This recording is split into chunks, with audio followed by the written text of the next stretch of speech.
স্বামী বিশুদ্ধানন্দ দক্ষিণেশ্বরের এক মালিকে প্রত্যহ ঠাকুর ঘর থেকে পঞ্চবটী পর্যন্ত পথটি পরিষ্কার করতে দেখে একদিন জিজ্ঞাসা করেন, তুমি শ্রী শ্রী ঠাকুরকে দেখেছ? সে উত্তর দিল, তারই তো আদেশ পালন করছি।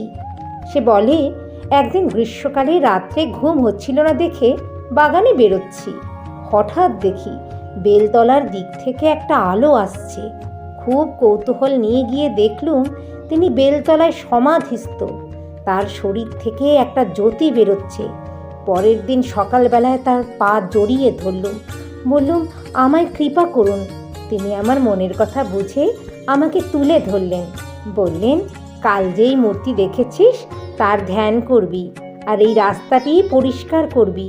কত ভক্ত আসবে, আমি তার সেই মূর্তিটি ধ্যান করি আর এই রাস্তাটি প্রত্যহ সাফ করি।